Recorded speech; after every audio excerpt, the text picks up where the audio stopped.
ధన్యవాదాలు గురువుగారు. చాలా చక్కని ఉదాహరణలతోటి నిజ జీవితంలో ఎలా ఆలోచించాలో నేర్పిస్తున్నందుకు మీకు ధన్యవాదాలు తెలియజేస్తూ, చివరి ప్రశ్న అడిగేందుకు ఆ విద్యార్థి సిద్ధంగా ఉన్నారు. వాడిని మాట్లాడవలసిందిగా కోరుతున్నాం.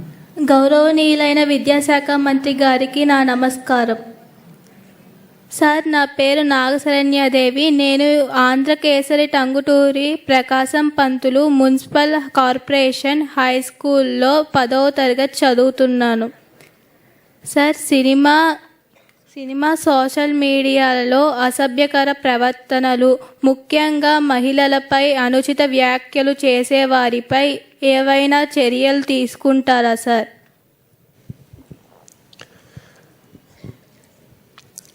చెల్లి, నా స్పీచ్లో ఈ విషయం పైన చాలా స్పష్టంగా మాట్లాడాను.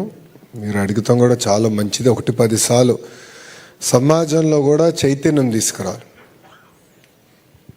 ఒకటి, చట్టాలతోనే సమాజం మొత్తం మారిపోతుందని నేనైతే నమ్మట్లేదు. మార్పు మన ఇంట్లో మొదలవ్వాలని నేను నమ్మే వ్యక్తిని. అందుకే నేను తెలుగు భాష వాడక పదాలు కొన్ని ఉన్నాయి, దానికి మనందరం ఫుల్ స్టాప్ పెట్టాలి, మన ఇంట్లోనే మనం వాడటం మానేయాలని నేను చెప్పిన కారణం అది. నేను ఇప్పటికే అనేక సార్లు చర్చించాం, ప్రభుత్వంలో కూడా మాట్లాడాం, క్యాబినెట్ మీటింగ్లో డిస్కస్ చేశాం. సినిమా ఇది డైరెక్టర్స్తో కూడా మారటం జరుగుతుంది. ఎందుకంటే cinema is a medium of change. మంచి అవ్వచ్చు, చెడవచ్చు. కానీ ఆ మార్పుకి ఏంటంటే పాజిటివ్గా తీసుకెళ్లాలంటే సినిమాలో ఈ పదాలు కూడా వాడకూడదని నేను బలంగా నమ్ముతున్నా. దానిపైన నేను అనేక మార్లు పోరాడుతున్నా.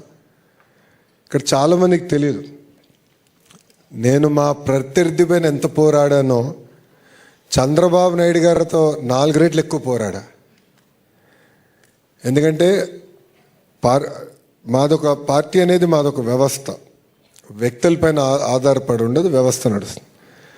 ఆ వ్యవస్థలో సంస్కరణలు తీసుకొచ్చేదానికి నేను అనేక సార్లు పోరాడా.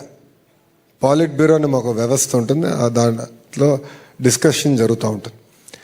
నేను అనుకుంది అవ్వకపోవచ్చు, కానీ 2, 3, 10, 50, 100 సార్లు మాట్లాడితే కొన్ని సంస్కరణలు 2 సంవత్సరాలు పట్టింది నాకు తీసుకొచ్చేదానికి. కానీ తీసుకొచ్చాం, వదిలిపెట్టలే. నమ్మకం దానికోసం వదిలిపెట్టుకోండి. అదేవిధంగా సినిమాలో కానివ్వండి, వెబ్ సిరీస్లో మహిళల్ని కించపరిచే విధంగా మాట్లాడేదానికి లేదు, ఉండకూడదు, ఆ పదాలు వాడకూడదని బలంగా నమ్మే వ్యక్తిని నేను. దానికి నేను అహర్నిశలు పోరాడతాం. రెండోది ఇక్కడ చాలా ఇంపార్టెంట్ ఇష్యూ. పెద్దలు అన్నట్టు సోషల్ మీడియా కానివ్వండి, సెల్ ఫోన్ కానివ్వండి, పాజిటివ్ ఉంది, నెగిటివ్ ఉంది. పాజిటివ్ ఏంటంటే ప్రపంచంలో ఏం జరుగుతుంది, మార్పులు చేర్పులు ఏం జరుగుతున్నాయి, టెక్నాలజీ ఏ రకంగా వెళ్తుంది తెలుసుకున్నాక మంచి అవకాశం ఉంటుంది. కొన్ని కొత్త విషయాలు తెలుసుకున్నాక అవకాశం ఉంటుంది. కానీ సోషల్ మీడియాలో కొంతమంది మహిళలు కించపరిచే విధంగా మాట్లాడుతున్నారు. బాధాకరం అది. మగవాళ్ళు కూడా కొంతమంది పెడుతున్నారు. దానిపైన ఇప్పటికీ చాలా కఠినంగా వ్యవహరిస్తున్నాం. దానికి బలమైన చట్టం కూడా తీసుకొస్తాం, దాంట్లో ఎలాంటి సందేహం లేదు. చట్టంతో పాటు నేను బలంగా నమ్మేది, పుట్టిన దగ్గర నుంచి మన ఇంట్లో మాట్లాడాలి, మహిళల్ని కించపరిచే విధంగా మాట్లాడకూడదు. ఇన్ఫ్యాక్ట్ కూనా గారితో నేను అనేక మార్లు మాట్లాడాను. కేవలం ఇప్పుడు నైతిక విలువలపైన గురువు గారు రూపొందించిన పుస్తకాలు కేవలం పాఠశాలల్లోనే కాదు, ఇంజనీరింగ్, పీజీ, పిహెచ్డి చదివే పిల్లలు కూడా, పిహెచ్డి చేస్తున్న పిల్లలు కూడా కంపల్సరీ వాళ్ళు తెలుసుకోవాలి. అది ఎంగ్రేన్ చేయాలి. ఇప్పుడు నేనున్నా చట్టాలు చూసి కాదు, నేను మహిళలను గౌరవించాను. మా ఇంట్లో మాకు నేర్పించారు. మా సొంత ఇంట్లో మా నాన్నగారు అమ్మగారు పైన ఎట్లా మాట్లాడతారు, ఎంత గౌరవిస్తారు, ఇది నేను చూసి పెరిగిన వాడిని. సో నరనరాలో నాది అదే ఉంటుంది, అదే బ్లడ్. సో ఇది ఒక పక్కన చట్టాలు, ఇంకో పక్కన ఇంట్లో కూడా పాఠాలతో పాటు ఇంట్లో కూడా ఎట్లా ఉండాలి, మహిళల పట్ల ఎలా ప్రవర్తించాలనేది మేము బలంగా తీసుకెళ్లాలనే ఆలోచనలో ప్రభుత్వం ఉంది.